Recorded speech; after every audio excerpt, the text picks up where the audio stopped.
Bonjour, donc je vais évoquer avec vous parmi les grands mystères de l'univers, ce qu'on appelle le côté obscur de l'univers. Alors obscur sans voilà, ce singulier masculin dans ce cas-là. C'est quoi le côté obscur et pourquoi c'est intéressant d'aborder ça? Alors je vais évoquer avec vous quelques pistes de réflexion, quelques résultats scientifiques, mais aussi beaucoup de questions. Vous verrez que les scientifiques ont parfois plus de questions que de réponses. Alors le côté obscur de l'univers, même si le thème aujourd'hui c'est la lumière, eh ben, je vais être paradoxal, je vais vous parler de ce que la lumière ne voit absolument pas. Cependant, il y a une petite subtilité, la lumière nous permet néanmoins de déceler l'invisible et de déceler ce qu'on ne voit pas. D'où le titre, le côté obscur de l'univers, que j'évoque notamment dans mon livre. Alors on va commencer par quelque chose de sensible, dont nous avons tous l'expérience, et puis j'irai progressivement vers des choses un petit peu plus éloignées jusqu'aux origines de l'univers. Alors je pense qu'on a tous expérimenté la nuit noire. Pourquoi la nuit est-elle noire? Alors je peux aussi vous inviter à solliciter les maires de vos communes pour suggérer d'éteindre l'éclairage urbain, par exemple entre minuit, 1h et 5h du matin, parce que ça ne sert à rien, et puis ça pollue le ciel. Ça pollue la vision du ciel, mais quand on peut voir un beau ciel étoilé, on est tous épatés, ahuris, impressionnés par la beauté du ciel et le côté noir aussi. Pourquoi le ciel est noir est une grande question très profonde, philosophique et également scientifique. Alors on pourrait en parler des heures, là le temps est un petit peu limité. En gros, les réponses que les scientifiques donnent aujourd'hui et qui sont finalement très récentes dans l'histoire de l'humanité et l'histoire des sciences, ça date d'une cinquantaine d'années, c'est que, d'abord, l'univers est en expansion, ça on le sait depuis à peu près 100 ans, mais ça ne suffit pas pour expliquer la lumière noire, le fait que le ciel soit noir, c'est même d'ailleurs relativement négligeable. En fait, c'est qu'il n'y a pas assez d'étoiles dans l'univers. Alors j'ai mis cette illustration qu'une illustratrice a fait pour nous, pour le magazine de l'Université Paris-Saclay, pour illustrer un petit article que j'ai écrit. C'est un peu comme si l'univers était une baignoire, vous le remplissez d'étoiles, donc de lumière, mais en fait la baignoire s'étend avec l'expansion de l'univers, et en fait les étoiles n'arrivent jamais à remplir la baignoire, donc en fait l'univers n'est jamais brillant. Et en fait, donc la vraie réponse, c'est qu'en fait, en plus, il n'y a pas assez d'étoiles, même si l'univers s'étend et qu'il y a de nouvelles étoiles. Donc on voit que ce côté noirceur de l'univers nous amène assez rapidement à des questions fondamentales sur quelle est l'origine de l'univers, quelle est sa dynamique, c'est-à-dire comment et pourquoi y a-t-il un mouvement, donc c'est un mouvement d'expansion. Et depuis quelques années, on arrive à avoir une réponse très précise sur ce mouvement de l'univers, sur sa composition. Et je vais vous montrer une image qui est la plus belle selon moi, alors après chacun a son avis, mais qui est la lumière de tout l'univers observable, d'ailleurs plus vraiment observable, mais c'est l'enfance de l'univers, et c'est le fond cosmologique. Donc c'est cette première lueur de l'univers que nous avons observée avec le satellite Planck il y a quelques années, qui était une mission européenne à laquelle de nombreux instituts, en particulier français, ont participé. Et cette image représente les tout premiers instants de l'univers. En fait, ça représente la lumière la plus ancienne que l'on puisse voir dans l'univers, parce qu'avant, les conditions physiques étaient telles que l'univers était opaque. Un peu comme aujourd'hui au centre du Soleil, où on ne peut pas voir le centre du Soleil, on peut voir que la surface, ce qu'on appelle la photosphère. Donc ça, c'est la photosphère de l'univers, on appelle ça la surface de dernière diffusion. Et cette image est une prouesse technologique, scientifique, conceptuelle de l'avoir obtenue.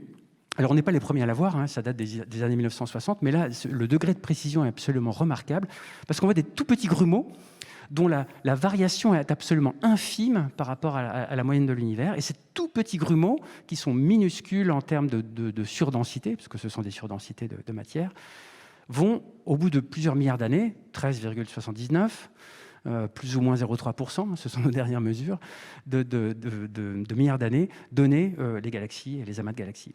Alors cette image nous permet de mieux comprendre l'origine de l'univers, sa composition, et finalement, d'où nous venons de manière globale. On peut faire plus avec le satellite Planck et les générations que nous sommes en train de construire. Nous avons mesuré il y a quelques années, et c'est en cours avec une manière beaucoup plus raffinée, nous avons mesuré la polarisation de la lumière de ce fond cosmologique. Alors sans entrer dans les détails, et je ne souhaite pas vous faire peur avec des mots un peu compliqués de polarisation, mais en gros la lumière est polarisée, voilà, ce sont des choses qui arrivent, et cette polarisation nous renseigne, au moment du fond cosmologique, sur plusieurs choses. Ce que vous voyez là, c'est un type de polarisation qui nous renseigne finalement sur le mouvement de la matière à cette époque-là. Alors j'ai peut-être oublié de dire l'époque, c'est à peu près 380 000 ans après le Big Bang, ce qui est vraiment tout juste après, par rapport aux 13,119 milliards d'années. Et donc cette polarisation nous renseigne sur le mouvement. C'est un peu comme si vous aviez des panneaux sur tout le fond cosmologique qui vous disent limité à 30, limité à 50, limité à 90, etc.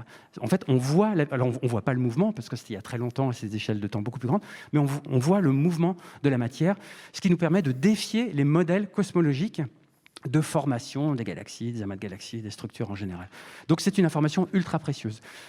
Il y a comme une chose que Planck nous a pas donnée, qu'on espère avec les prochaines générations, ce sont les fameux modes B, c'est-à-dire les modes B, voilà, de polarisation, qui en fait nous renseigneraient et nous renseigneront sur ce qui s'est passé à peu près 10-32, 10-35 secondes après le Big Bang, une phase qu'on appelle l'inflation cosmique, et mesurer ces fameux modes B de polarisation nous permettra d'avoir une description beaucoup plus fine, beaucoup plus précise des tout premiers instants de l'univers.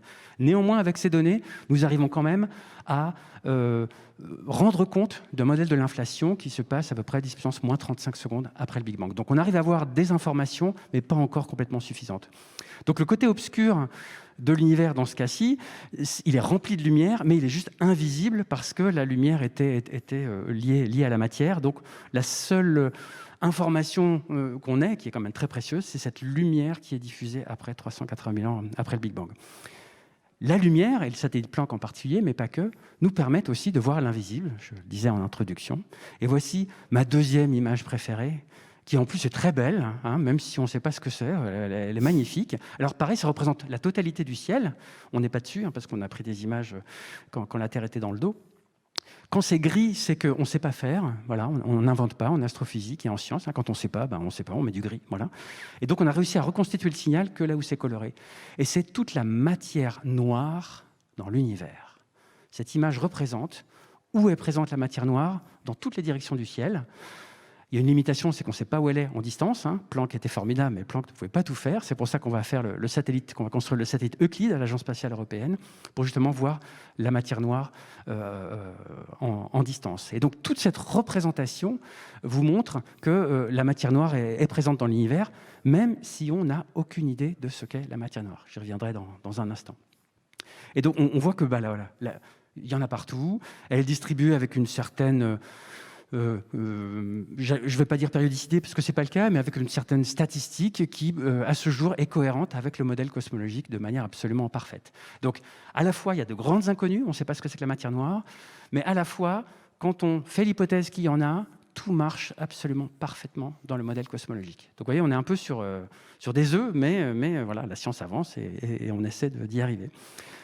Concernant la matière noire, il y a aussi d'autres preuves indirectes, parce que le principe de la matière noire, c'est qu'on ne la voit pas. Donc la lumière ne nous est pas du tout d'une quelconque aide.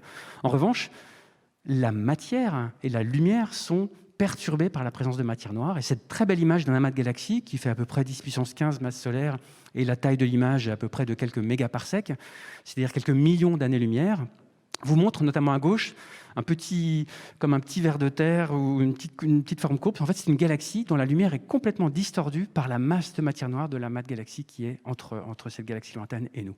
Donc, la relativité générale et la physique de la gravité, à ce jour, fonctionnent très bien et ce ne sont pas les ondes gravitationnelles qui vont démentir le fait que cette théorie est tout à fait pertinente.